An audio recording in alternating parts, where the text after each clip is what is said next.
फेंकू साहब की बात ही क्या, हर किस्सा वीर रस वाला। चांद पर घर बना लेंगे, वो भी मार्बल वाला।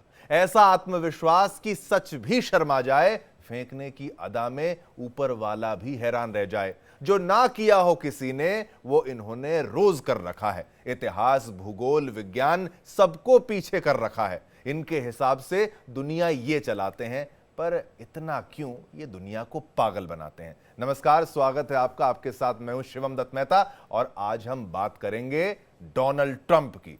अब देखिए, डोनाल्ड ट्रंप के बयान बचकाने और क्या ट्रंप बन रहे हैं सयाने, ये प्रश्न है। ट्रंप अपने बयान से यू टर्न ले रहे हैं। चलिए, एक बार यू टर्न ले लिया, अब सवाल है कि आखिर ट्रंप अपने बयान से बार बार क्यों पलट रहे हैं। अमेरिकी राष्ट्रपति डोनाल्ड ट्रंप ने कतर की राजधानी दोहा में भारत पाकिस्तान संघर्ष को लेकर अपने ही दावे से सीधे सीधे पीछे हटने का फैसला ले लिया। पलट गए वो। अब ये कोई पहला मौका नहीं है। उन्होंने इससे पहले कहा था कि व्यापार का दबाव डालकर उन्होंने भारत और पाकिस्तान को संघर्ष विराम के लिए राजी किया है। उनके इस बयान पर भारत में राजनीतिक घमासान तेज हो गया था। विपक्षी पार्टियों ने आरोप लगाया था कि मोदी सरकार ने अमेरिका के दबाव में आकर यह संघर्ष विराम किया है। अब आपको बता दें कि इससे पहले ट्रंप ने 10 मई को ट्वीट भी किया था, यानी सोशल मीडिया प्लेटफॉर्म एक्स पर पोस्ट। उन्होंने अपने एक्स पोस्ट पर लिखा कि उन्हें यह घोषणा करते हुए काफी खुशी हो रही है कि पूर्ण और तत्काल संघर्ष विराम पर भारत और पाकिस्तान ने सहमति जताई है, और इसका सीधा सीधा क्रेडिट लेने की कोशिश की और अपनी पीठ खुद ही थपथपा ली। ट्रंप के इस दावे को भारत सरकार ने खारिज कर दिया है। विदेश मंत्रालय के प्रवक्ता रणधीर जायसवाल ने मीडिया को डोनाल्ड ट्रंप के ट्वीट के सवाल का जवाब भी दिया। अमेरिकी राष्ट्रपति डोनाल्ड ट्रंप ने कतर की राजधानी दोहा में भारत पाकिस्तान संघर्ष को लेकर अपने ही दावे से सीधे सीधे पलटने का फैसला किया। ट्रंप ने दोहा में अमेरिकी सैनिकों को संबोधित करते हुए मध्यस्थता के दावे को खारिज कर दिया। अब अमेरिका के राष्ट्रपति डोनाल्ड ट्रंप ने कहा है कि भारत ने अमेरिकी उत्पादों पर जीरो टैरिफ का ऑफर दिया है। इसका मतलब है कि अमेरिका भारतीय बाजारों में आसानी से अपने ज्यादा से ज्यादा सामान सस्ते दामों पर बेच पाएगा। अब इसके साथ ही ट्रंप ने एप्पल की भारत में मैन्युफैक्चरिंग को लेकर अपनी नाराजगी भी जताई है। ट्रंप नहीं चाहते हैं कि कंपनी अपनी मैन्युफैक्चरिंग भारत में करे। ट्रंप को भरोसा है कि भारत अमेरिका के बीच ट्रेड डील को लेकर जल्दी समझौता होगा। भारत ने अमेरिकी राष्ट्रपति डोनाल्ड ट्रंप के जीरो टैरिफ के साथ व्यापार वाले दावे पर विदेश मंत्री एस जयशंकर पहले ही जवाब दे चुके हैं। भले ही ट्रंप सार्वजनिक रूप से भारत के पक्ष में बोले, लेकिन उनके फैसले अक्सर भारत के खिलाफ नजर आते हैं। इसी मुद्दे पर आज हम करेंगे चर्चा। हमारे साथ जुड़ेंगे खास मेहमान, लेकिन उससे पहले सुनिए डोनाल्ड ट्रंप ने क्या कुछ कहा है। I don't want to say I did, but I sure as hell helped settle the problem between Pakistan and India last week, which was getting more and more hostile. And all of a sudden you'll start seeing missiles of a different type. And we got it settled. I hope I don't walk out of here and 2 days later find out that it's not settled, but I think it is settled. And we talked to them about trade. Let's do trade instead of do war. And Pakistan was very happy with that, and India was very happy with that, and I think they're on the way. You know, they have been fighting for about 1,000 years, in all fairness. So. तो अब इनकी बातों से क्या समझा जाए। देखिए, आपको बता दें कि भारत और पाकिस्तान के बीच 10 मई को युद्ध विराम का ऐलान हुआ था। इसे लेकर ट्रंप ने सोशल मीडिया पर एक पोस्ट किया था, जिसमें उन्होंने लिखा था कि मैं ये घोषणा करते हुए मुझे ये काफी खुशी महसूस कर रहा हूं मैं कि भारत और पाकिस्तान ने पूर्ण और तत्काल संघर्ष विराम पर सहमति जताई है। उसके बाद भी उन्होंने 13 और 14 मई को पूरी दुनिया के सामने बयान जारी कर भारत पाकिस्तान के बीच हुए सीजफायर का क्रेडिट लिया था, जिससे अब वो पलट गए हैं। On Saturday, my administration helped broker a full and immediate ceasefire, I think a permanent one, between India and Pakistan, ending a dangerous conflict of two nations with lots of nuclear weapons. And they were going at it hot and heavy, and it was seemingly not going to stop. And I'm very proud to let you know that the leadership of India and Pakistan was unwavering, powerful, but unwavering in both cases, and having these, they really were, from the standpoint of having the strength and the wisdom and fortitude to fully know and to understand the gravity of the situation. Let's stop it. If you stop it, we're doing trade. If you don't stop it, we're not going to do any trade. People have never really used trade the way I used it. That I can tell you. And all of a sudden they said, I think we're going to stop. They're happening right here. They're happening at a very fast pace. So they have to make their move right now, one way or the other. Make your move. As I said in my inaugural address, my greatest hope is to be a peacemaker and to be a unifier. I don't like war. We have the greatest military, by the way, in the history of the world. You know, I rebuilt our military in my first 4 years and rebuilt it into the most powerful military there is. And you saw that when I knocked out ISIS in 3 weeks. People said it would take 4 years, 5 years. I did it. We did it in 3 weeks. Just days ago, my administration successfully brokered a historic ceasefire to stop the escalating violence between India and Pakistan. And I used trade to a large extent to do it. I said, fellas, come on, let's make a deal. Let's do some trading. Let's not trade nuclear missiles. Let's trade the things that you make so beautifully. अब इसको बड़ी बड़ी बातें कहा जाए या क्या कहा जाए, या फिर ये कहा जाए कि डोनाल्ड ट्रंप कुछ भी कह सकते हैं और उनकी बातों का ज़्यादा विश्वास नहीं करना चाहिए, लेकिन पोटस हैं, president of the United states, तो कुछ कुछ इनकी बातों को सीरियसली लिया जाता है, लेकिन बाद में अगर ये खुद ही पलट जाएं तो सवाल ये है कि आखिर क्यों। चलिए इसी पर चर्चा करने के लिए हमारे साथ एक पैनल जुड़ा है। मेहमानों का मैं स्वागत करना चाहूँगा। फिलहाल 2 गेस्ट हमारे साथ इस वक्त हैं। मेजर जनरल अनुज माथुर साहब, रिटायर्ड डिफेंस एक्सपर्ट, आपका बहुत बहुत शुक्रिया सर। जय हिंद आपको, बहुत आपने अपना कीमती वक्त निकाला, उसके लिए शुक्रिया। एनके सूद साहब हमारे साथ हैं, पूर्व रॉ अधिकारी, आपको भी जय हिंद सर, बहुत बहुत शुक्रिया, आपने अपना कीमती वक्त हमारे साथ साझा किया है। सबसे पहले माथुर साहब, आपसे मैं शुरुआत करना चाहूँगा। ट्रंप तो कह रहे थे कि अब क्या बोला जाए इनको, इन्होंने कहा कि भाई मैंने कराया सीज फायर, बहुत खुशी होती है। दोनों ने एक तरीके से यहाँ पर दिखाया कि भाई वो जंग के खिलाफ हैं, तमाम बातें बड़ी बड़ी, लेकिन उस दिन भी आप साथ में हमारे थे। सीज फायर की घोषणा की, पाकिस्तान ने वहाँ से शेलिंग जारी रखी, वहाँ से ड्रोन चल रहे थे, भरोसा बिल्कुल भी नहीं किया जा सकता। भारत ने कहा है कि भाई ये तो हमारा जो सीज फायर हुआ है तो आपसी बातचीत से हुआ है। अब लेकिन ट्रंप के इन बयानों को किस तरीके से देखा जाए और फिर असलियत क्या है वो भी जनता है वो जानना चाहती है। शिवम, देखिए, मैं पिछले 2 दिन से कह रहा हूं, हालांकि कई बार यहाँ पर कुछ राजनीतिक रूप से लोग आए हुए थे तो उनका अपना मत था, और मैंने कल भी यही कहने का प्रयास किया था कि डोनाल्ड ट्रंप के बयान इस काबिल भी नहीं है कि उसके लिए हम अपने इतने बहुत शानदार चैनल का शानदार टाइम, शानदार समय वेस्ट करें। डोनाल्ड ट्रंप वो व्यक्ति हैं जिनके बारे में खुद अमेरिकन लोग कहते हैं कि वो ये भी कह सकते हैं कि मैंने अकेले ने वर्ल्ड कप जीत लिया, मैंने अकेले ने चांद पे चला गया बिना ऑक्सीजन के, कुछ भी कह सकते हैं। नहीं, तभी उनके लिए एक शुरुआती कविता शिवम, मैं यही बता रहा हूँ, उन्होंने पहले दिन कहा था कि मैं कनाडा को ले लूंगा, वो ट्रूडो को कहते हैं गवर्नर ट्रूडो, फिर कहते हैं मैं पनामा ले लूंगा, फिर कहते हैं मैं ग्रीनलैंड ले लूंगा, फिर कहते हैं मैं ट्रंप वो कर दूंगा। और 5 दिन पहले इन्हीं ट्रंप महोदय ने कहा था कि भारत का हक है कि भारत पाकिस्तान के ऊपर हमला करे क्योंकि पाकिस्तान ने आतंकवाद किया है। और उसके 2 दिन बाद इनके जो जेडी वैंस हैं, उन्होंने कहा था कि जो शब्द इस्तेमाल किए थे मैं कह भी नहीं सकता, लेकिन उन्होंने कहा था कि we got nothing to do with them, nothing to do. और उसके 2 दिन बाद वो कहते हैं कि मैंने ये करवा दिया, वो करवा दिया। इसकी 2 वजह है। देखिए, एक तो ये है कि वो बड़बोले हैं, कुछ भी कह सकते हैं, और दूसरा जो टाइमिंग इसका आप देखिए, ये डिस्कस हो चुका है, लेकिन फिर मैं रिपीट करना चाहता हूँ कि 3:35 पर उनके डीजीएमओ का फोन हमारे डीजीएमओ के पास आता है, और ये निर्णय होता है कि 5 बजे से हम लोग सीज फायर कर लेंगे। उसके बाद ट्रंप का जो ट्वीट है, वो ट्वीट आता है 5:30 बजे। वो शायद ट्रंप ने उस समय तक सोचा होगा कि 3:30 बजे इनका डिसीजन हो गया है, 5 बजे से सीज फायर होना है, तो हो गया होगा, निर्णय डिक्लेयर हो गया होगा, मैं भी अपना एक बिजनेस शगुफा छोड़ देता हूं। तो इस वजह से उन्होंने छोड़ा, और हम लोगों ने पूरा प्रयास किया 2 दिन तक, पिछले 48 घंटे से प्रयास कर रहे हैं कि इसको इतना बड़ा राजनीतिक वो तूल दे दें कि वो कहे कि भाई आप भी रिजाइन करो, वो शरीफ से भी रिजाइन करवा लो, और सबसे। तो ये मेरे को लगता है कि कोई इसकी अहमियत नहीं है बयानों की, और मुझे ये पक्का यकीन था। कल मैंने कहा था, संजीव जी उस टाइम पे मेरे साथ थे यहाँ पे, और कल मैंने यही कहा था, मैंने कहा कि ये बयान बदलेगा थोड़ी दिनों में, थोड़ी देर में, और वही हुआ। इनको तो ये मेरा ये मानना है कि उनके जो बयान होते हैं वो एक बहुत बड़े बिजनेसमैन है, और बहुत सफल बिजनेसमैन। तो उनके सारे बयान बिजनेस से ताल्लुक रखते हुए होते हैं, और उनका जो उद्देश्य है शिवम, वो जी। उद्देश्य ये है कि to make America great again. तो वो कोशिश यही कर रहे हैं कि जहां से उनको, अब आप सीरिया में देखिए, हाँ।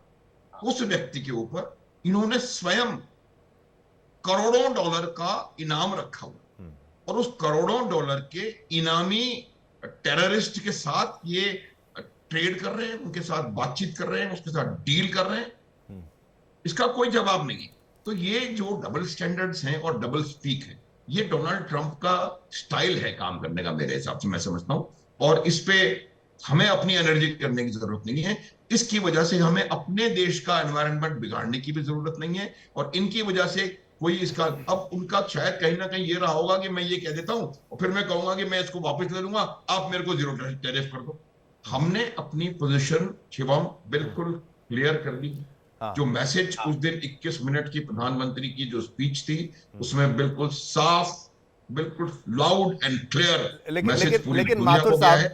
माथुर साहब, ये कोई छोटा व्यक्ति नहीं, कोई शख्सियत की अगर बात की जाए, president of the United states, मतलब दुनिया का सबसे शक्तिशाली देश कहा जाता है जिसको, उसके प्रेसिडेंट की तरफ से ये बयान आते हैं। लेकिन हमें ये भी नहीं भूलना चाहिए, बाइडन भी थे जो हाथ में आइसक्रीम लेके वहां पर इधर से उधर जाते थे, भाई किसने सवाल पूछा, क्या हुआ, कभी इधर निकल गए। ठीक है, ओल्ड एज एक अलग चीज होती है, लेकिन इसको किस श्रेणी में डाला जाए? हाँ, उनकी मैं वजह बताता हूँ। देखिए, ये इतने शक्तिशाली राष्ट्र हैं, इकोनॉमिकली भी नंबर 1 है, मिलिटरीली भी नंबर 1 है। तो इनको ये लगता है कि वो कुछ भी कह सकते हैं, कुछ भी कर सकते हैं, गेट अवे विद इट।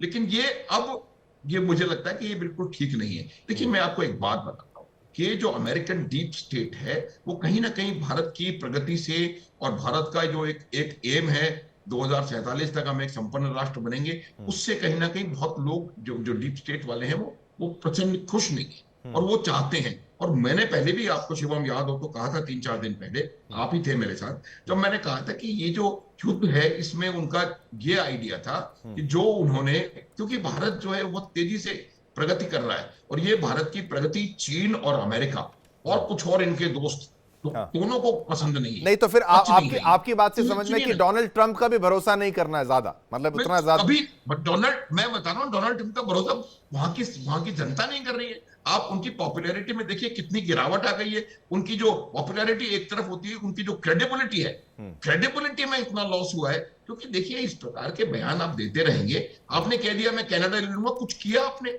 क्या कनाडा में ऐसा रिएक्शन हुआ कि उन्होंने कहा कि हम अपने प्रधानमंत्री को हटा देंगे, उसको हटा देंगे? कोई रिएक्शन नहीं हुआ। कनाडा को उन्होंने कहा कि ये मेरा 50वां राज्य है, उसने कहा ठीक है, तू कहता रहे। तो ये मेरा मानना है। देखिए शिवम, कल भी हम ये कह रहे थे कि अगर उन्होंने कुछ कहा है, ऐसी फजूल की बात कर रहे हैं और उस पर पलट भी गए हैं वो, तो उसमें हमें अपने देश में उसके वजह से एनवायरनमेंट को खराब करने की, और खास तौर पे अब जबकि हमारा देश एक कठिन परिस्थिति से जूझ रहा है, उस समय इस प्रकार का एनवायरनमेंट बिगाड़ने की, इस ट्रंप महोदय के स्टेटमेंट्स पर कोई, मेरे ख्याल से इसमें कोई वो बात लेकिन ये भारत का वक्त है, मुझे लगता है। कोई भी झूठ बोलता है या कुछ ऐसी बात करता है, नहीं, मतलब मैं एस्ट्रोलॉजिकल पॉइंट ऑफ व्यू से भी अगर कहूं तो भी भारत का वक्त है कि भाई हर कोई गलत साबित होता है। शिवम नहीं कह रहे ये, तो ये बात मैं आपके चैनल पे भी कह चुका हूं कि 20वीं शताब्दी 19वीं शताब्दी यूरोप की थी, 20वीं शताब्दी अमेरिका की थी, और 21वीं शताब्दी निश्चित रूप से भारत की है। इसमें कोई किसी को संदेह नहीं हो। 2-4 साल ऊपर नीचे हो सकते हैं। उसकी वजह यह है कि जब मैं बता रहा था आपको कि जिसको कि हम इंडो पाक कॉन्फ्लिक्ट कह रहे हैं या इंडो पाक स्कर्मिश कह रहे हैं, वो इंडो पाक स्कर्मिश ना हो करके वो एक भारत बनाम पाकिस्तान प्लस तुर्की प्लस चीन प्लस ये मैंने बोला है आपके, प्लस अमेरिका की डीप स्टेट प्लस भारत के शत्रु जो कि भारत के अंदर बसते हैं, जो हर चीज का बतंगड़ बना करके और भारत को नुकसान पहुंचाने के प्रयास में सदैव से लगे रहे हैं और आगे भी लगे रहेंगे। शायद उनको कहीं से और से ताकत मिलती है, चीन से मिल रही हो, पाकिस्तान से, वो मैं नहीं कह रहा, लेकिन मेरा ये मानना है कि वो लोग, तो इन सबके जो कंबाइंड फोर्सेस थी, उनका सिर्फ मकसद ये था कि जो अमेरिका ने यूक्रेन से रूस के लिए करवा दिया, बिल्कुल उसी कंडीशन में आपने उसी लाइन पे वो पाकिस्तान से भारत के लिए करवाना चाह रहे थे, ताकि जो भारत की जो घुड़दौड़ चल रही थी तरक्की की ओर, भारत सबसे बड़ी इकोनॉमी था और ये बात आप देखिए, आपका जो एस्टेब्लिशमेंट था शिवम और आपकी जो सरकार थी, उसने इस बात को भांपा, और इसीलिए प्रधानमंत्री ने पहले दिन से जो अपनी बात कही है, पहले दिन से वो ये कहते आ रहे हैं कि हम आतंक पे वार करेंगे, आतंक के आकाओं पे वार करेंगे। और ये जो मिलिट्री ऑब्जेक्टिव आपकी सेनाओं को सरकार की और एस्टेब्लिशमेंट की ओर से दिया गया था, वो मिलिट्री ऑब्जेक्टिव बिल्कुल लाउड, क्रिस्टल क्लियर था, बिल्कुल कि पूरा आप हुआ। जाकर के हाँ, भावलपुर, हमने हमने हमने और आपके माथुर साहब, एक बात आपने सही की, हमने अपनी लड़ाई लड़ी जो हमें लड़ाई लड़नी थी। हमने उनकी जो सोच वाली लड़ाई थी कि भाई भारत ऐसी लड़ाई में फंस जाए, वो लड़ाई हमने नहीं लड़ी है। एक बार स्वागत करना चाहूंगा, हमारे साथ संजीव श्रीवास्तव जी भी हैं। आपका बहुत बहुत धन्यवाद, आपने अपना कीमती समय निकाला। अब आते हैं हमारे अगले मेहमान पे, पहले आते हैं एनके सूद साहब। अब मैं आप पर आता हूं। ये शुरुआत में ये जानना जरूरी था कि भाई डोनाल्ड ट्रंप किसके साथ हैं, किसके साथ नहीं है। देखिए, जब वो राष्ट्रपति बने, उसके बाद, ये राष्ट्रपति बनने से पहले ही उन्होंने बहुत क्लियर संकेत ये दे दिए थे कि मैं अपने देश की हित की बात करूंगा और मैं उन देशों से थोड़ा बचाव करूंगा जो मतलब अमेरिका के हित में नहीं है। यानी कि उनको लगता है कि अमेरिका को केवल ठगा ही जा रहा था और वही उसको बचाने आ रहे थे। फिर वो इलॉन मस्क को अपने साथ लाते हैं, वो तमाम लोगों को अपने साथ लेकर आते हैं, और फिर उन्होंने वो टैरिफ पर वो खेल कर दिया कि भाई ये पहले भी सरकारों को क्या इतना नहीं पता था कि नुकसान हो रहा है, फायदा हो रहा है अमेरिका को। उन्होंने वो सारी चीजें कर दी, और अब जब बन गए हैं तो पहले कहते थे मैं रूस यूक्रेन का युद्ध एक दिन में मैं खत्म करवा दूंगा। वो तो चलो खत्म हुआ नहीं हुआ वो अलग बात है, अभी भी कहाँ स्थिति पहुंची नहीं है। लेकिन जब भारत और पाकिस्तान के बीच जो युद्ध हो रहा था, उसमें सीज फायर और उनका क्लेम करना पहले, और फिर ये अब अंत में पलट भी गए। हम सबने बोला था नहीं था, विपक्ष तो घेरना चालू हो जाता है सरकार को। लेकिन इनकी बातों से क्या सेंस निकलता है, और कहीं ना कहीं कुछ तार सच्चाई के जुड़ते हैं, नहीं जुड़ते हैं? आपका एनालिसिस सर। देखिए, पहली बात तो पलटू राम है और ऐसी पोस्ट पे बैठ करके, मतलब एक पावरफुल कंट्री के प्रेसिडेंट बनकर के आप ऐसी इररिस्पांसिबल स्टेटमेंट देते हैं, बड़ी हैरानगी की बात है। इनसे पहले जो बाइडेन थे, वो भी जैसे जनरल साहब ने कहा कि आइसक्रीम लेकर के वहां चले जाते थे, मेलोनी उनको पकड़ के लेके आई। मतलब इस टाइप के प्राइम मिनिस्टर, इस टाइप के प्रेसिडेंट यूएस के अंदर, बड़ी हैरानगी की बात है, बड़ा अफसोस होता है। और देखिए, जब यहाँ पे युद्ध स्टार्ट हुआ तो पहले पीएम मोदी जैसे इनका जो था प्लान था कि यूएस हमको सपोर्ट कर रहा था, पूरी उम्मीद थी, क्योंकि जब ये प्रेसिडेंट बने उससे पहले कहा था कि मैं हिंदू को सपोर्ट करूंगा, हिंदू को पसंद करता हूं। और आप सोचिए, व्हाइट हाउस के अंदर हिंदू बैठा, आज वो हिंदू कहां चला गया? जब बांग्लादेश के अंदर मैसेकर होता, क्या इनकी कोई स्टेटमेंट आई? और आज अगर मोहम्मद यूनुस की गवर्नमेंट वहां बैठी है, इनके सपोर्ट से बैठी है, सीए की टीमें गई हुई है वहां पे, और वहां से जाकर के ये म्यांमार के अंदर घुसने की कोशिश कर रहे हैं जनता को डिफीट करने के लिए। और एक्चुअली इंडिया को घबराहट है कि यूएस अगर हमारे पास बैठेगा तो हमें खतरा रहेगा। जब 1971 वार के बाद इन्होंने ट्रिंकोमाली के अंदर एक बेस बनाने की बात की थी श्रीलंका के अंदर, तो इंदिरा गांधी ने उस टाइम पे रॉ के चीफ से कहा हम क्या कर सकते हैं, उनका हम कर देंगे। हमने एलटीडी खड़ी कर दी ताकि वो बेस ना बना पाए। हमारे पास बेस बन के यूएस हमें खतरा कहेगा, हमें डसता रहेगा। पहले डीप स्टेट की बात थी, ट्रंप के बाद आने के बाद था कि डीप स्टेट खत्म हो जाएगी, अब ट्रंप भी अपनी डीप स्टेट लेकर के आ गए। देखिए, यूएस की एक पॉलिसी है, यूएस की मेन पॉलिसी है जो शुरू से चल रही थी। जब पाकिस्तान के मिलिटेंट होते थे यूएस के अंदर, और उनको उनका पूरा डोजियर देते थे, यूएस के सीआईए वालों को देते थे, रॉ के लोग, तो उम्मीद करते थे कुछ करेंगे, कुछ नहीं किया। लेकिन जब यूएस पे अटैक हुआ 2001 का, तब इनको समझ में आई कि सांप तो वही काट गए। तब इन्होंने एक्शन लेना शुरू कर दिया और बड़ा स्मूथली काम चल रहा था। और ट्रंप ने अपने पहले टेन्योर के अंदर इस टाइप की जो घूमी फिरनी बातें वो नहीं की थी, पलटी नहीं मारी थी, एक पॉलिसी लेके चल रहे थे। लेकिन अब उम्मीद थी कि वो एक्सपीरियंस हो चुके हैं, तो अब अच्छे काम करेंगे, ढंग से काम करेंगे, अपनी पॉलिसी लेके आएंगे। फिर ऊट स्टेटमेंट देनी शुरू कर दी, जैसे जनरल साहब ने कहा भाई 51st स्टेट बनेगा कनाडा हमारी, हम पनामा कनाल को ले लेंगे, ग्रीनलैंड को ले लेंगे। फिर जिस तरीके से इन्होंने रशिया यूक्रेन वार की बात की तो आप फेल हो गए, क्योंकि वार खत्म नहीं हुआ। अभी इनकी मीटिंग होनी थी टर्की के अंदर और पुतिन ने जाने से मना कर दिया। बिल्कुल उसी तरीके से इजराइल हमास की वार की बात थी, वहां पे फेल हो गए। फिर इन्होंने देखा कि पूरा जो यूरोप है वो तो मेरे से नाराज हो गया, क्योंकि जिस तरीके से इन्होंने अपने आप को विड्रॉ कर लिया, तो यूरोप इनसे दूर हो गया, वो भी बात हो गई। फिर इंडिया को ये नाराज कर दिया, भाई आप हमारा जब पाकिस्तान से स्टैंड अप चल रहा तो आप न्यूट्रल थे, बड़ी अच्छी बात है, हमें आपकी मदद की जरूरत नहीं है। लेकिन उससे पहले जब हमारा चाइना के साथ स्टैंड अप चल रहा था, तो ट्रंप ने पूरी कोशिश की इंडिया और चाइना का वार हो जाए, क्योंकि इनकी यही एजेंडा है, यही इनका काम है। इन्होंने हमको 20 बॉम्बर्स दिए थे, कि अब तुम्हारे यहाँ पे स्टैंड कर देंगे, तो इंडिया ने मना कर दिया, तुम्हारे बम बस नहीं चाहिए हमें। फिर इन्होंने MQ-9 भी ड्रोन दिए थे हमें वहां पे सर्विलेंस रखने के लिए, लेकिन इंडिया को इन पे भरोसा नहीं है। इंडिया ने वो ड्रोन अपनी आर्मी के लिए यूज ही नहीं किए, बल्कि अपनी नेवी को दे दिए कि आप सी में काम करो, अनाम ड्रोन थे वो। लेकिन इनसे बहुत सी डील हुई डिफेंस की, जहां पे अमेरिका मतलब आप कह रहे हैं बाइडन एरा से ही ये सब कुछ चल रहा है, मतलब ये बाइडन एरा से ही? देखिए उससे पहले भी चल रहा था। हाँ। वो उस टाइम पे नोटिस में नहीं आया। नहीं, लेकिन मैंने बाइडन का नाम इसलिए मैं ले रहा हूं कि बाइडन के दौरान ही रूस यूक्रेन का युद्ध हुआ, और उनके दौरान बहुत कुछ ऐसा हुआ जो कि अमेरिका के हित में नहीं था। और बाइडन भी मुझे लगता है कि वो खुद को तो कंट्रोल नहीं कर पा रहे थे, क्या उनको भी कंट्रोल, चाहे इसको डीप स्टेट कर लीजिए, डार्क स्टेट कह लीजिए, या जो भी एलिमेंट्स कर लीजिए, तो president of the United states भी किसी के कंट्रोल में हो सकता है। ट्रंप थोड़ा सा अलग है। ठीक है, आप अपनी बात करें। देखिए अगर आप पहले टेन्योर पे देखो तो ट्रंप ने इंडिया पे प्रेशर डाला कि आप ईरान से ऑयल लेंगे। हमारा जो चाबार पोर्ट को डेवलपमेंट का काम था वो भी रुक गया था। लेकिन वो फिर जब इंडिया ने कहा हमें तेल कहां से निकालते, हमसे ले लो, तो हम इनसे तेल ले रहे थे। लेकिन अब इंडिया ने डिसाइड कर लिया कि हम ईरान से तेल लेंगे, क्योंकि वो सस्ता पड़ता है और साथ में हमको रुपये के अंदर देता है। अब इंडिया ने एक सोच लिया कि ट्रंप के एटीट्यूड को देख करके कि हम इन पे डिपेंडेंट नहीं रहेंगे। पहले हम सोचते थे ट्रंप आएंगे, हमारी सपोर्ट करेंगे, हमारे जो इश्यूज है उनको रिजॉल्व करेंगे। अब ट्रंप इंडिया को धोखा दे रहे हैं, इंडिया पे अटैक कर रहे हैं इनडायरेक्टली। जब हमारा पाकिस्तान के साथ स्टैंड ऑफ चल रहा था तो 9 मई को एक TYIMF ने $1 बिलियन दे दिए, उसके बाद $1.3 बिलियन और दे दिए। तो क्लियर हो गया कि यूएस की इंटेंशन क्या है। यूएस की मर्जी के बगैर ये पैसा आ नहीं सकता था। देखिए यूएस की शुरू से एक पॉलिसी रही है पाकिस्तान को सपोर्ट करना। अगर पाकिस्तान के पास न्यूक्लियर वेपन्स है तो किसने दिए? यूएस ने दिए। यूएस के 40 तक पूरे यूरोप से घूम करके पाकिस्तान गए थे और यूएस के इंजीनियर्स ने उनको इंस्टॉल किया था। मतलब ये आप बता रहे हैं कि मतलब जो पाकिस्तान में न्यूक्लियर वेपन्स हैं उसका डायरेक्ट रिस्पॉन्सिबल अगर कोई देश है तो वो अमेरिका है। बिल्कुल। देखिए उस टाइम पे यूएस के लीडर्स ने कहा था, जो पाकिस्तान के लीडर्स ने कहा था यूएस ने हमको $15 बिलियन दिए, आप इनको ना लगाओ। सैंक्शन की बात नहीं की, इंडिया को सैंक्शन की बात की थी, लेकिन वो हमारे साथ उस टाइम पे रशिया खड़ा हो गया, फ्रांस खड़ा हो गया। और आज पाकिस्तान के न्यूक्लियर वेपन्स की इनको ज्यादा चिंता है। अगर पाकिस्तान को यूज करें इंडिया के खिलाफ, पाकिस्तान को यूज करते हैं इंडिया के खिलाफ, इंडिया को यूज करना चाहते हैं चाइना के खिलाफ। मतलब ये चाहते हैं कि ये कहीं पे लड़े ना और पूरी दुनिया इनके लिए लड़ती जाए और लड़ती मर जाए। बिल्कुल। एक और चीज इनकी थी, एक और चीज सबसे इंपॉर्टेंट है। हाँ। ये चाहते हैं इंडिया इनसे F-35 प्लेन ले लें, क्योंकि हमको चाहिए 114 प्लेन चाहिए। हाँ। लेकिन बेसिकली वैस भी आए थे, तब भी उन्होंने कहा कि आप F-35 ले लें। ठीक है। लेकिन इंडिया ने कह दिया हम तुमसे प्लेन लेंगे नहीं। इनको इनडायरेक्टली मैसेज दे दिया हमें तुम्हारे प्लेन नहीं चाहिए, हम रशिया से ले लेंगे, फ्रांस से ले लेंगे। फ्रांस के जो F-4 है, जो इनका एडवांस वर्जन है रफाल का, वो ले लेंगे। पुतिन ने भी हमको Su-57 ऑफर किए हैं, तो हमें जिससे चाहिए ले लेंगे।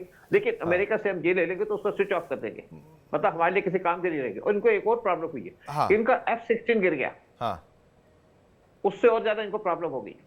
बिल्कुल। और ये जो मर्जी कर लें, आज इंडिया समझ चुका है, या मोदी समझ चुके हैं, हमें टाइम नहीं लगा सोचने का कि इनकी क्या पॉलिसी है। टैरिफ प्लस इनके पास एक ही एजेंडा है। भाई आप बिजनेस करिए, कोई बिजनेस करने आए, आप कंट्री के प्रेसिडेंट हैं, आप प्रेसिडेंट को गद्दी संभालिए, उस पर काम करिए, देशों के साथ देशों को। ये बात आपने बिल्कुल सही बोली कि अगर उनसे हम हथियार ले भी लें, F-35 ले लें, F-16 ले लें, और कहा तो ये भी जा रहा था कि पाकिस्तान को भी शायद उतना ही अलाउ किया जाएगा कि भाई डिफेंसिव रोल में F-16 को यूज करें, लेकिन क्या उसका यूज क्या केवल डिफेंसिव रहता है? इनडायरेक्ट सपोर्ट यहां पर आपकी बात से मुझे समझ में आ रही। ठीक है, मैंने आपकी राय को भी लिया। संजीव श्रीवास्तव जी भी हमारे साथ हैं। संजीव जी, पलटू राम इन्होंने कहा, बिल्कुल ठीक है। अब माथुर साहब भी कहते हैं कि भाई इनके बयानों को ज्यादा सीरियसली लेना नहीं चाहिए, इस पर डिस्कशन नहीं करनी चाहिए।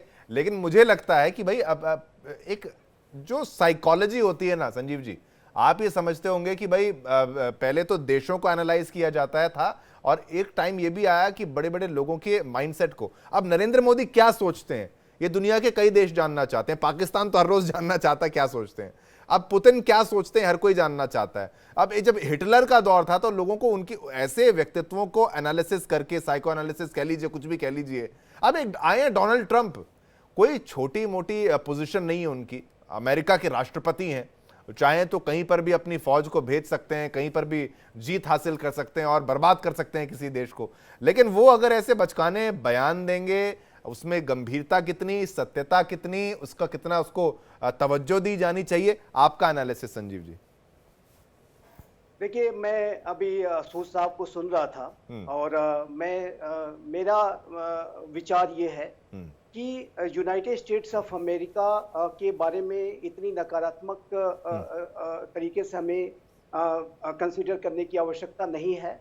और सतर्कता तो सभी को बरतनी चाहिए। और सतर्कता अंतर्राष्ट्रीय राजनीति में जो कोई भी अंतर्राष्ट्रीय जो राजनीति का जो प्लेयर है, कोई भी देश है, वो अल्ट्रुइस्टिक नहीं होता है। हर आदमी का, हर एक राष्ट्र का अपना स्वार्थ होता है। सभी राष्ट्र अपने नेशनल इंटरेस्ट को परस्यू करते हैं और उसके आधार पर ही ये अंतर्राष्ट्रीय राजनीति चलती है। एक बैलेंस क्रिएट करने की कोशिश की जाती है। यूनाइटेड स्टेट्स ऑफ अमेरिका के राष्ट्रपति डोनाल्ड ट्रंप एक यूनिक शख्सियत है, अनकन्वेंशनल पॉलिटिशियन है।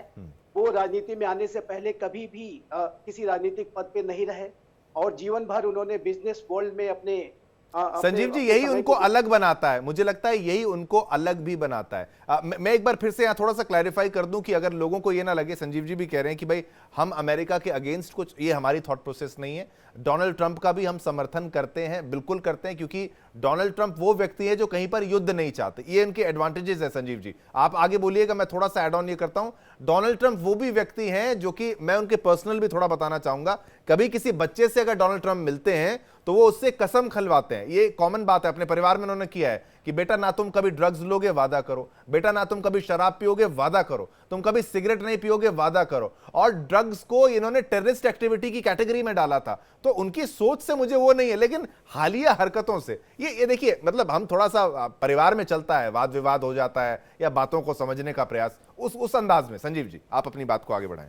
देखिए एक बात मैं कहना चाहता हूँ कि देखिए, जब दो राष्ट्रों के बीच के जो संबंध होते हैं वो किसी के व्यक्तिगत क्या उसका वर्किंग स्टाइल है, क्या उसका बोलने का शैली है, क्या उसका तरीका है, उससे बहुत ज्यादा इम्पैक्टेड नहीं होता। कोई विजनरी लीडर हो, अवश्य कोई कैरिस्मेटिक पर्सनालिटी हो, मैं उनकी ऐसे जो असाधारण शख्सियत होती है उनकी भी अपनी भूमिका होती है, मैं उनकी बात नहीं करता। लेकिन एक कन्वेंशनल जो तरीके से जो राष्ट्रों के राष्ट्रपति होते हैं, प्रधानमंत्री होते हैं, उनके व्यक्तिगत जो क्या उनके संबंध है या उनकी व्यक्तिगत सोच है, उसका जो एक राष्ट्र की जो कॉम्प्रिहेंसिव जो उसकी पहचान होती है, उस पर बहुत ज्यादा फर्क तो नहीं पड़ता है। और मेरा ऐसा मानना है कि यूनाइटेड स्टेट्स ऑफ अमेरिका और भारत के जो संबंध हैं वो विश्व के दो सबसे बड़े लोकतांत्रिक राष्ट्रों के बीच के संबंध है। ये अगर मैं प्रेसिडेंट ओबामा के शब्दों में कहूं तो ये 21वीं सदी को डिफाइन करने वाली सबसे महत्वपूर्ण पार्टनरशिप में एक है। और भारत और अमेरिका की ये जो रणनीतिक साझेदारी है, आज इसको हम कहते हैं कॉम्प्रिहेंसिव ग्लोबल स्ट्रेटेजिक पार्टनरशिप। इस पार्टनरशिप में कोई ऐसा विषय नहीं है जो आज डिस्कस नहीं होता हो, चाहे वो रक्षा हो, सुरक्षा हो, इकोनॉमी हो, हेल्थ हो, एजुकेशन हो, skill development, science technology, innovation और इंडो पैसिफिक रीजन का कोऑपरेशन। यहाँ तक ये जो दोनों राष्ट्र हैं वो अफ्रीका के देशों को कैसे मदद देनी है उसमें वो कोऑपरेट करते हैं। पूरे इंडो पैसिफिक रीजन के रूल्स बेस्ड ऑर्डर को बनाए रखने में क्वाड के माध्यम से तो अपनी पार्टनरशिप को गहरी कर रहे हैं। और आतंकवाद की चुनौती पर भी भारत और अमेरिका एक दूसरे के साथ कोऑपरेट करते हैं। ऐसा नहीं है, अभी तहबूर हसन राना को यही इसी ट्रंप ने भेजा है, इसको आप क्यों भूल जाते हैं? प्रेसिडेंट नहीं, बिल्कुल स्वयं इस बात को मैं संजीव जी यही बात कहता हूं कि ये अच्छा है कि आपने भी एक पर्सपेक्टिव रखा, जो कि देखिए मीडिया चैनल होने के नाते तमाम मीडिया चैनल्स में थोड़ा सा ओवर एक्साइटेड कुछ लोग हो जाते हैं। हम तो बिल्कुल नहीं होते, हम दोनों पहलुओं की बात को अच्छे समझते हैं। हमें समझते हैं कि एक जिम्मेदार न्यूज प्लेटफॉर्म होने के नाते सभी न्यूज प्लेटफॉर्म्स को यह भी समझना है कि ठीक है आपको इस मुद्दे पर रह के, लेकिन हर बात को याद भी रखना है जो अच्छा रिलेशन हमें चाहिए। अब कल तुर्की की अगर बात हो रही थी, वो अब देवनाथ जी आए तो उन्होंने ये भी बताया कि नहीं, तुर्की भी हमारे लिए किस तरीके से इंपॉर्टेंट है। लेकिन कुछ मामलों में थोड़ा सा कि भाई कितना बोला जाए, कितना जरूरी है, नहीं है, क्योंकि भारत को भी अब अपने उस बैरियर को तोड़ के आगे जाना है। मतलब डेवलपिंग से डेवलप्ड तक जाने का जो सफर है उसमें थोड़ा सा फ्रिक्शन तो होगा। रिश्ते खराब नहीं हो जाएंगे, लेकिन अगर आप शक्तिशाली बन जाते तो शायद रिश्ता और अच्छा ही होगा। संजीव जी। हाँ देखिए, मैं इसमें और भी एक बात ऐड करना चाहता हूं कि भारत और अमेरिका के बीच में जो ये रिश्ते हैं वो उसमें एक स्ट्रेटेजिक ऑटोनॉमी है। राष्ट्रपति डोनाल्ड ट्रंप क्या कहते हैं, क्या नहीं कहते हैं, उनका अपना विचार है। भारत उसको स्वीकार करेगा या नहीं करेगा, ये भारत को निर्णय करना है। राष्ट्रपति डोनाल्ड ट्रंप ने टैरिफ के बारे में जो भी निर्णय लिए उनकी अपनी स्वायत्तता है। और भारत अपने उनके जो टैरिफ की पॉलिसी को स्वयं से रिव्यू कर रहा है और अपनी स्ट्रेटेजिक इकोनॉमी को एक्सरसाइज करते हुए हम भी एक अपनी टैरिफ पॉलिसी ला रहे हैं और ट्रेड डील नेगोशिएट कर रहे हैं। लेकिन वो जो नेगोशिएशंस हैं, जो ट्रेड डील के नेगोशिएशंस हैं, वो हम अपनी शर्तों पे करेंगे, अपने राष्ट्रीय हितों को ध्यान में रखते हुए करेंगे। हाँ, बिल्कुल। हम डोनाल्ड ट्रंप का क्या विचार क्या नहीं है, उनकी अपनी बात है। लेकिन एक बात मैं अवश्य कहना चाहता हूँ, भारत और पाकिस्तान के कॉन्फ्लिक्ट के संबंध में मैं एक बात कहना चाहता हूँ। देखिए, एक बात, भारत की तरफ से ऑपरेशन सिंदूर के बाद 7 मई को के उसके बाद जो प्रेस कॉन्फ्रेंस की गई, जो पहली जो प्रेस ब्रीफिंग थी, हमारे विदेश सचिव श्री विक्रम मिश्री जी ने इसको एड्रेस किया और हमारी जो वायुसेना और थल सेना की 2 शीर्ष महिला अधिकारियों ने भी इसको एड्रेस किया। उसमें ये स्पष्ट रूप से कहा गया था कि हमारा जो ऑपरेशन सिंदूर है वो एक एंटी टेरर ऑपरेशन था, वो कोई पाकिस्तान के ऊपर हमने युद्ध की शुरुआत नहीं की। बिल्कुल बिल्कुल। और इस बात को भी हमने कहा था कि यदि पाकिस्तान इसको एस्केलेट नहीं करेगा तो हम भी इसको एस्केलेट नहीं करना चाहेंगे। और हमारा जो लक्ष्य था वो आतंकियों को पनिश करने का था, उनके ऊपर कॉस्ट इंपोज करने का था और ये कॉस्ट हमने मिलिट्री एक्शंस के माध्यम से भी इंपोज की है और पाकिस्तान के सेना के ऊपर सिंधु जल समझौते और अन्य माध्यमों से भी ये कॉस्ट इंपोज की जा रही है। लेकिन हमारा युद्ध में जाने का कोई इरादा नहीं था। लेकिन हमने ये भी स्पष्ट किया था कि यदि आप एस्केलेट करेंगे तो फिर भारत किसी भी तरीके के किसी भी स्टेप को लेगा और किसी भी लेवल पर जाके कार्रवाई करेगा। पाकिस्तान ने एस्केलेशन का रास्ता चुना और भारत ने रिटेलिएट किया। हमने पहले पाकिस्तान के मिलिट्री इंस्टॉलेशंस को टारगेट नहीं किया था, लेकिन जब पाकिस्तान ने हैवी शेलिंग शुरू कर दी और उसके बाद हमारे ड्रोन्स के माध्यम से भारत के शहरों को टारगेट करना शुरू किया, मिलिट्री टारगेट्स को हिट करना शुरू किया, सिविलियंस को हिट करना शुरू किया, तो उसके बाद जाहिर है कि हमारा रिस्पांस आना था और हमने रिस्पांस किया है। और वो रिस्पांस भी संजीव जी हमने बहुत स्ट्रेटेजिक रखा, लिमिटेड रखा। हम उससे ज्यादा तबाही जो है वो मचा सकते थे, लेकिन हमने चूज किया कि नहीं। लेकिन एक बात मैं और ऐड कर दूं। हाँ, प्लीज जल्दी से। वो डी एस्केलेशन की आवश्यकता थी और ये पूरा युद्ध जो था एस्केलेट होता जा रहा था। और जैसा कि हमारे डीजी मिलिट्री ऑपरेशंस ने कहा कि युद्ध की सिर्फ घोषणा ही नहीं हुई थी, लेकिन जो शेष जो सारी गतिविधियां थी वो युद्ध जैसी बन गई। बिल्कुल, क्योंकि ये युद्ध ही होता है जहां पर आप दूसरे देशों से मिसाइलें चलती हैं, ड्रोन चलते हैं। हाँ संजीव जी, हाँ प्लीज फटाफट प्लीज। उसके बाद जो डी एस्केलेशन की जो आवश्यकता थी उसको रियलाइज करते हुए यूनाइटेड स्टेट्स ऑफ अमेरिका ने भी और कतर ने, यूएई ने, ईरान ने, सऊदी अरबिया ने और जाहिर है कि इसमें यूके और अनेक राष्ट्रों ने बैक चैनल के माध्यम से भारत को असिस्टेंस प्रोवाइड कराया। But that can not be termed as mediation. ये मीडिएशन नहीं था और इसको डोनाल्ड ट्रंप ने, जाहिर है कि बड़बोलेपन उनके अंदर है, उनकी पर्सनालिटी अलग है, नुआंसेस नहीं जानते हैं, बिजनेस वर्ल्ड में रहे हैं, स्ट्रेटेजिक थिंकिंग और स्ट्रेटेजिक पोस्चरिंग और स्ट्रेटेजिक कम्युनिकेशन कैसे होता है, कई बार उसमें चूक जाते हैं। लेकिन उनका जो इंटेंट था, जो कि आज उन्होंने क्लियर किया है, उनका इंटेंट मीडिएशन का नहीं था, क्योंकि अमेरिका को हमने बार बार स्पष्ट किया है, भारत और पाकिस्तान ये बात है। लेकिन अंततः सीज फायर में क्या रोल नहीं, ये महत्वपूर्ण था। आपकी राय को मैंने बखूबी यहां पर समझा। अब जनरल साहब, एक आपसे मेरा प्रश्न होगा, चाहे बयान कुछ भी दिया हो, चाहे कहा कि भाई I don't want to say I did but I sure as hell, मतलब उनकी भाषा में लोकल स्टाइल में बोलना चाह रहे हैं, helped settle the problem between India and Pakistan. ये बात तो चलो ठीक है, उन्होंने कहा कि भाई मैंने एग्जैक्टली मदद नहीं करी, पर हाँ मैंने बहुत ज्यादा मदद करी, मैंने सीज फायर कराया नहीं कराया। लेकिन उन्होंने ये कहा कि ये ज्यादा हॉस्टाइल होता जा रहा था all of a sudden and you will start seeing missiles of a different type. मतलब वो दूसरे तरीके की मिसाइल देखना शुरुआत कर रहे हैं। क्या ये न्यूक्लियर का इशारा तो नहीं कर रहे थे? कुछ ऐसी बात तो नहीं कह रहे थे? बिल्कुल शिवम, देखिए मैं एक पहले तो जो मैंने पहले कहा था उस पर एक छोटी बात ऐड करना चाहता हूं। मैंने अपने स्टेटमेंट के शुरुआत में कहा कि ट्रंप का इकलौता मकसद है to make America great again, MAGA. बिल्कुल। और उसके लिए जो भी उनको करना होगा वो करेंगे, दिस वे और दैट। तो वो वही कर रहे हैं। ये बात सब जानते हैं कि अंतरराष्ट्रीय रिलेशंस में only permanent friends, no permanent friends, no permanent enemies, only permanent interest. तो परमानेंट इंटरेस्ट है, उनका इंटरेस्ट है कि किसी भी प्रकार से अमेरिका को ग्रेट बनाया जाए। पनामा कैनाल को कंट्रोल करके वो काफी ट्रेड को कंट्रोल कर सकते हैं। उसी प्रकार से ग्रीनलैंड को लेकर के उनको काफी माथुर साहब ऐसा कॉन्फिडेंस भी तो होना चाहिए। मैं कह रहा हूँ कि देखिए क्या बुराई है, आप बातें करते करते बन जाते हैं कभी कभी। जो हमको लग रहा है और पूरे विश्व को लग रहा है शायद कि वो बचकाना स्टेटमेंट है, लेकिन वो उनकी तरफ से, अपनी तरफ से एक बहुत इंपॉर्टेंट स्ट्रेटेजिक मैनूवर है। हाँ, है ना, तो वो मैसेजिंग। नहीं समझ रहे। तो ये बात मैं यही कहना चाह रहा हूं कि वो भी अपने देश के, और वही उदाहरण है कि जो 10 करोड़ का इनामी है वो आज आपके बगल में खड़ा हुआ है, आपने ही उसके ऊपर इनाम लगाया था। तो ये सर्कमस्टेंसेस बदली होती रहती हैं, और जो 10 करोड़ का इनामी टेररिस्ट है जिसको कि आपने टेररिस्ट घोषित किया है, उससे आज आप बराबरी पर नेगोशिएट कर रहे हैं। अब मैं एक बात बताना चाहता हूं, थोड़ा सा मेरा मत थोड़ा भिन्न है। ये युद्ध नहीं था, ये मैं आपको बिल्कुल क्लियर कर दूं, ये युद्ध नहीं था। ये अगर युद्ध होता तो इसका लड़ने का तरीका अलग होता। युद्ध में ग्राउंड फोर्सेस लड़ती, युद्ध में जो हमले होते हैं, शुरुआती हमले होते हैं, वो दुश्मन के स्ट्रेटेजिक टारगेट्स पे होते हैं, ऐसी जगह पे होते हैं ताकि दुश्मन की एयरफोर्स आपके ऊपर हमला ना कर सके, ताकि आपके ग्राउंड फोर्सेस को और नेवल फोर्सेस को आसानी से मूवमेंट करने में आसानी हो। मुरीद के ऊपर 10 साल में भी हमला नहीं करते हम।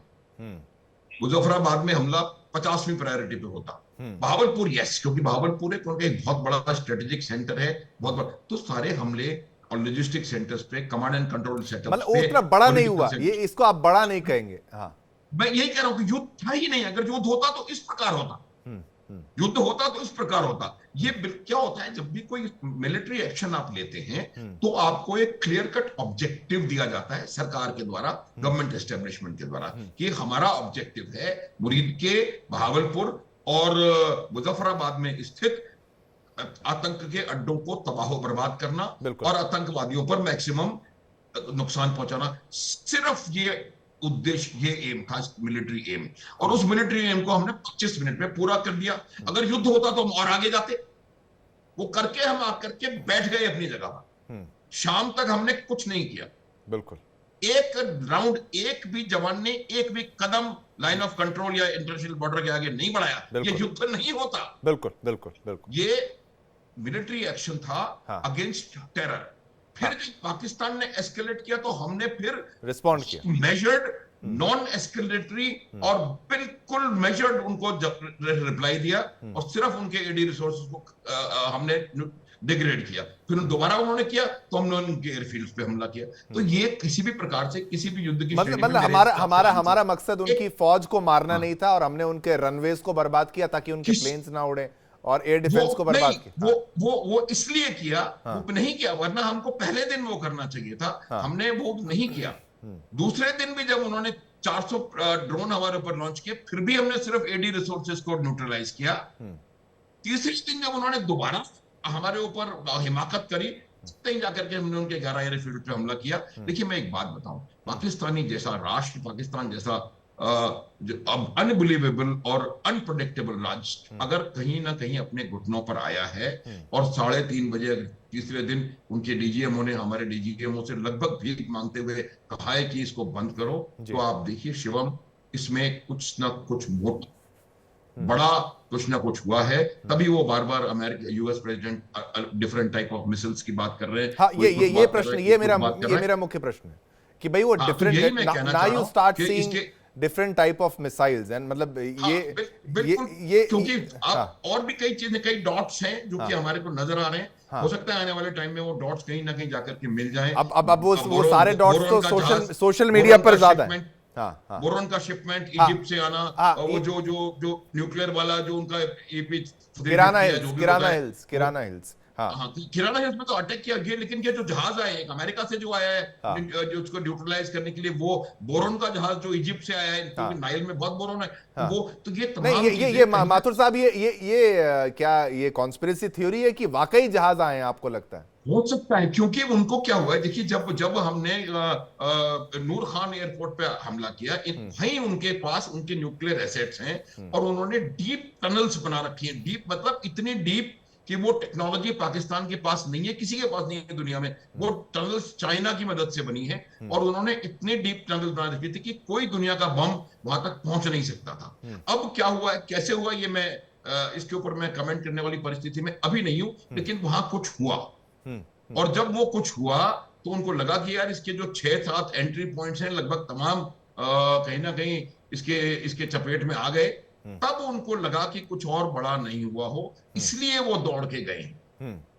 अब मतलब हुआ है या नहीं हुआ है प्रिकॉशनरी ये प्रिकॉशनरी दिखाया, अब क्या पता हो सकता है। हाँ, बोरॉन का जाना तो ये समझ में आता है कि भाई रेडिएशन को कंटेन करने के लिए या फिर उसको मेजर करने के लिए वो तमाम चीजें। बिल्कुल माथुर साहब, और कुछ ऐड ऑन करना चाहें प्लीज? हाँ, और मैं यही कह रहा हूं कि उसके बाद हमने अभी जो सीज फायर हुआ है, तो इसमें जो अमेरिका कर रहा है वो उनके अपना इंटरेस्ट है, जो हम कर रहे हैं उसमें हमारा अपना इंटरेस्ट है। ठीक। और हमारे प्रधानमंत्री ने आदमपुर जाकर के, रक्षा मंत्री ने श्रीनगर जाकर के मैसेज बिल्कुल क्लियर कर दिया है। जो टेक अवेज हैं उनके ऊपर हम बात कर चुके हैं। सबसे बड़ा टेक अवे मेरे हिसाब से यह है कि न्यूक्लियर सेबर रेटलिंग गई, और दूसरा जो टेक्नोलॉजी विच वर्ल्ड थॉट कि अमेरिका भारत के पास कभी नहीं हो सकती है, वो टेक्नोलॉजी स्पेस से लेकर के अंडर वाटर तक इतनी जबरदस्त हमने अपनी टेक्नोलॉजी का डिस्प्ले किया है इन एन एक्चुअल एनवायरनमेंट, कि उससे भारत की एक बहुत बड़ी साख दुनिया में बनकर के आई।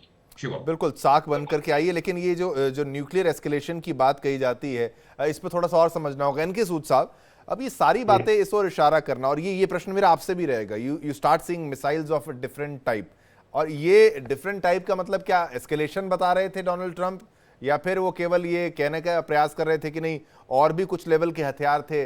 यानी कि भाई जिस तरीके से किराना ये सब सोशल मीडिया पर चल रहा है, एग्जैक्टली तो प्रूव कोई हम तो नहीं कर पाएंगे, लेकिन आप शायद ज्यादा बेहतर समझते होंगे। नहीं, एक्चुअली डायरेक्ट इंडिकेशन थी इंडिया को कि पाकिस्तान न्यूक्लियर अटैक कर सकता है। अच्छा, बड़ी क्लियर थी, और बेसिकली हमारी तरफ से भी अंडरस्टैंडिंग थी। हाँ। तो पीएम मोदी को ने इमीडिएटली एक्शन लिया, और आप देखिए जब यहाँ पे एयर बेसिस पे अटैक किया गया जहाँ पे इनके F-16 थे, क्योंकि पाकिस्तान के पास क्या है, किस तरीके से वो अटैक कर सकते हैं न्यूक्लियर, F-16 है या ग्राउंड से, उनके पास ट्रायड तो है नहीं, यानी कि नेवी के पास तो कुछ है नहीं। तो इन्होंने जो नूर खान बेस पे अटैक किया उसके हवाई पट्टी को डिस्ट्रॉय कर दिया ताकि F-16 उड़ ना सके, और इसी तरीके से बाकी जगह जैसे रावलपिंडी पे यहाँ पे जो इनका कमांड सेंटर था वहां पे अटैक किया।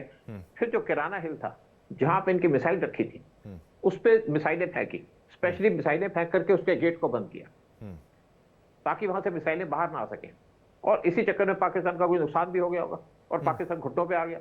देखिए मतलब इनके सूत्रा आप बड़ी बात ये बता रहे हैं कि भाई उनके न्यूक्लियर जो एसेट्स हैं उनको वहां पर जहां लोकेट थे वहीं पर रोक दिया गया है। भारत ने इतने एग्जैक्टली वैसा किया है। बिल्कुल बिल्कुल सही बात है, बिल्कुल यही बात है।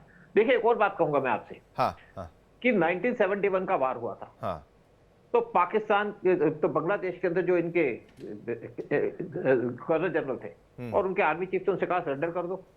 हम उनके 93,000 सोल्जर को मार नहीं सकते थे, तो सरेंडर करने की बात थी कि वो सरेंडर नहीं कर रहे थे। उनके पास शायद एक साइबर जेट पता था उस टाइम पे, बाकी हमने डिस्ट्रॉय कर दिए थे।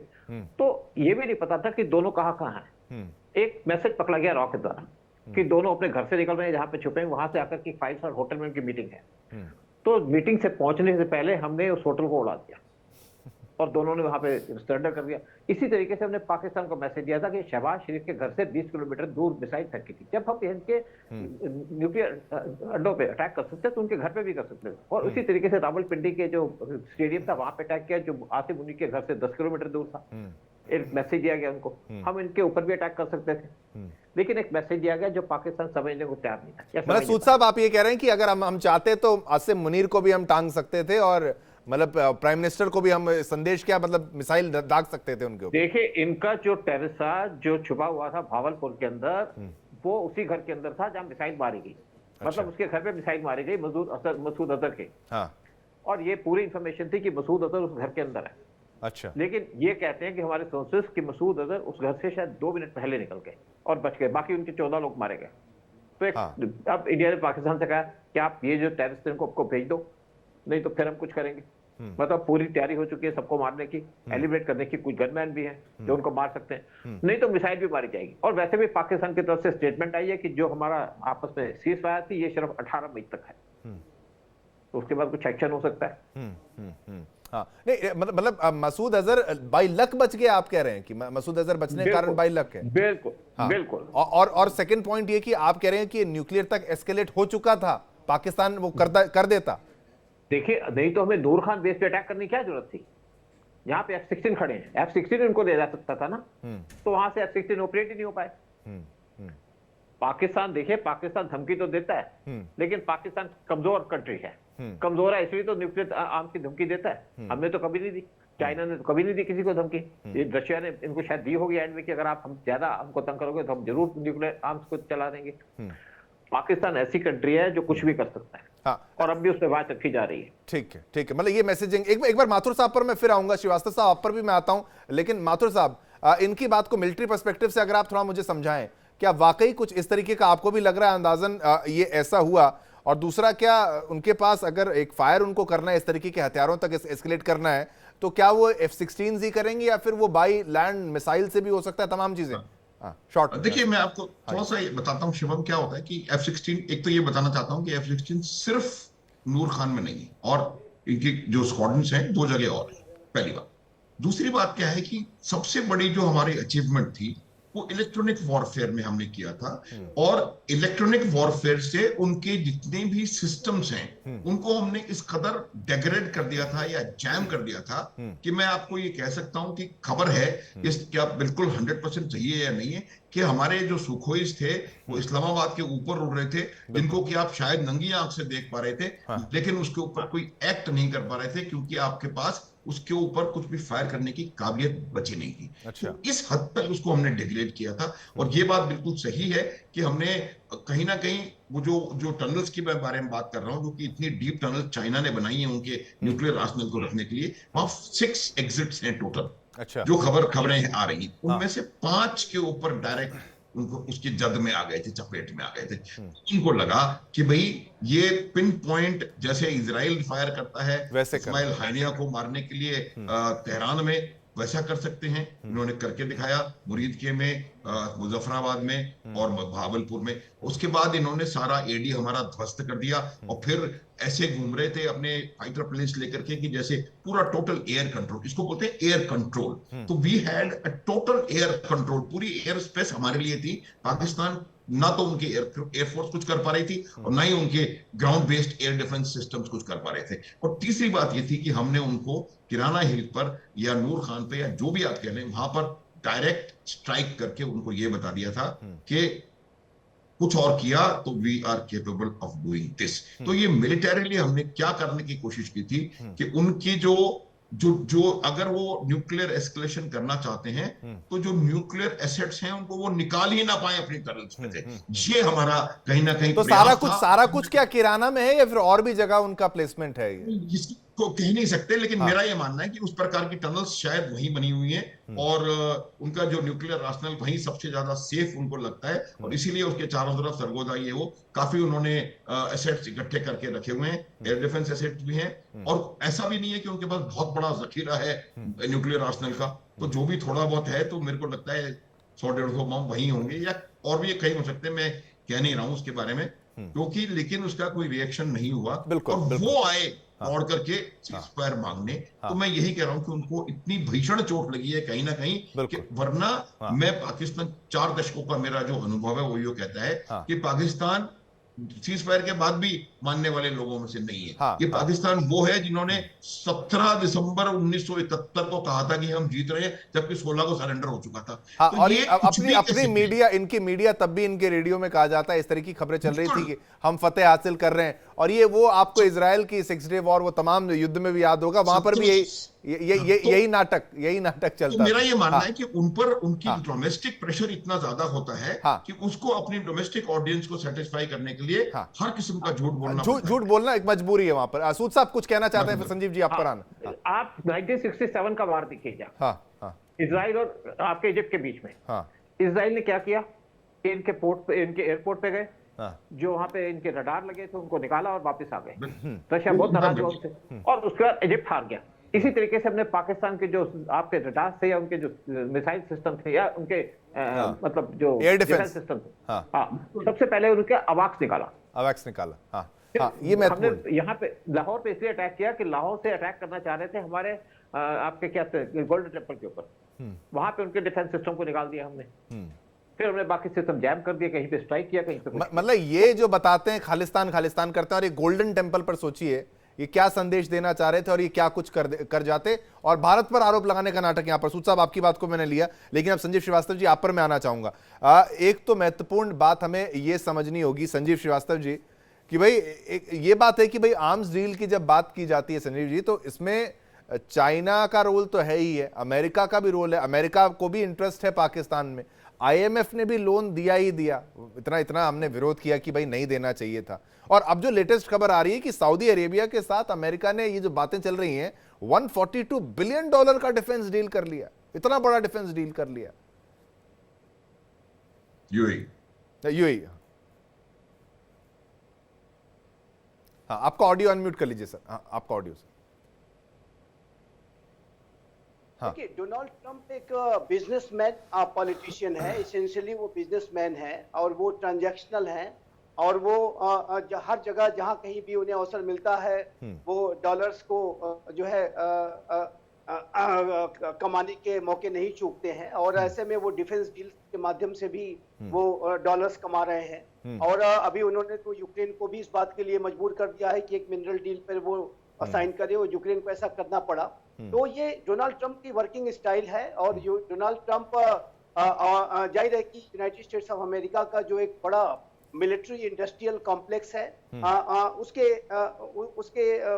लिए एक बेनिफिशियल दिखाई देते हैं। ये अलग बात है कि अमेरिका का जो MIC है, मिलिट्री इंडस्ट्रियल कॉम्प्लेक्स, वो उनके जो डीप स्टेट को कर्व करने की जो उनकी संकल्पों को लेकर के उनसे बहुत सशंकित रहता है, क्योंकि जो अमेरिका का जो डीप स्टेट है वो जाहिर है कि हर तरीके की साजिशें रचता है और डोनाल्ड ट्रंप के ऊपर आपने देखा कि किस तरीके से कई हमले इत्यादि भी हुए थे। तो ये डोनाल्ड ट्रंप का जो एक अलग वर्किंग स्टाइल है वो तो अपनी जगह है, लेकिन जहां तक डॉलर्स को जो अर्न करने की उनकी जो मंशा है वो हर जगह रहती है। डॉलर्स ही नहीं, अब तो वो टेरिटरीज भी जो है एक्वायर करना चाहते हैं।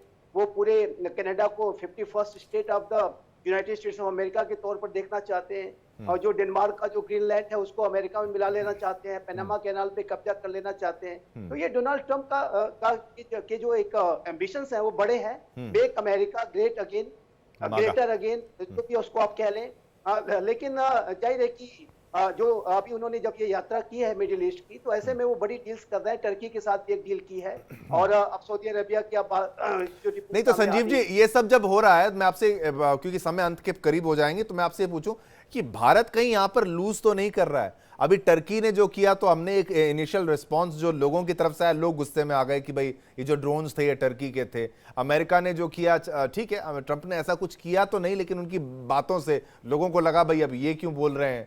विपक्ष ने चाहे किया, लेकिन वो लोगों की आवाज बन जाती है, चैनल उठा लेते हैं उसको। इंडिया कहीं लूज तो नहीं कर रहा है इस पूरी रेस में?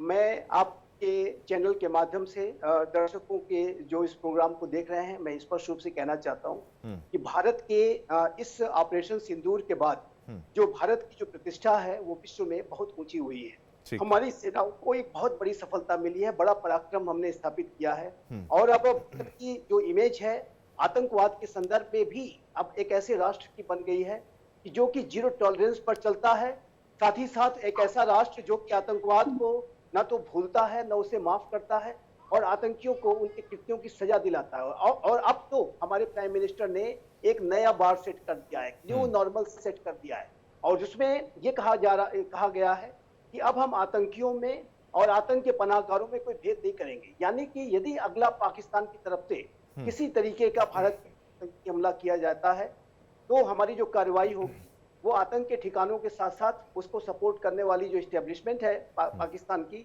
उसके ऊपर भी हम टारगेट करेंगे और जीरो टॉलरेंस से टारगेट करेंगे। इसमें कोई समझौता नहीं किया जाएगा, कोई भी लचर रवैया नहीं अपनाया जाएगा। तो ये बात भारत ने बहुत स्पष्ट कर दी। दूसरा, मैं एक बात और भी कहना चाहता हूं आपके चैनल के माध्यम से कि भारत और पाकिस्तान के संदर्भ में इस भारत को भी, आज का जो नया भारत है और पहले की भी जो हमारे सरकारें रही हैं, कभी भी किसी तीसरे पक्ष की मध्यस्थता स्वीकार नहीं होगी और ये मैंने अमेरिका को बता चुके हैं और विश्व के सभी राष्ट्र जानते हैं, यूनाइटेड नेशंस भी जानता है और ये जो शिमला समझौते और लाहौर डिक्लेरेशन में ये उल्लिखित भी है। पाकिस्तान भी इस बात को सिग्नेटरी है पाकिस्तान और पाकिस्तान इसको वायलेट करने की कोशिश करता है और पाकिस्तान साजिशें रचता है कि कैसे थर्ड पार्टी मीडिएशन करा दे, लेकिन ये हो नहीं सकता। और पाकिस्तान, भारत के द्वारा डोनाल्ड ट्रंप को हो चाहे वो अन्य नेताओं को सभी को स्पष्ट किया जा चुका है। अंत में एक बात मैं राष्ट्रपति डोनाल्ड ट्रंप के बारे में कहना चाहूंगा बिल्कुल, कि उनके जो विचारों में जरूर एक इनकंसिस्टेंसीज दिखाई देती हैं। वो ठीक। कई बार मिस्टेक्स करते हैं, ब्लंडर्स करते हैं, लेकिन जो इंटेंट है वो भारत और अमेरिका के संबंधों को आगे बढ़ाने का दिखाई देता है। चलिए, और ये जो संबंध इसी है, इसी इसी पॉजिटिव नोट पर समय इतना ही था। माथुर साहब, श्रीवास्तव साहब और सूद साहब, आप तीनों का बहुत बहुत धन्यवाद। आप तीनों को जय हिंद। जिस तरीके से आपने अपनी एनालिसिस हमारे साथ यहाँ पर साझा की,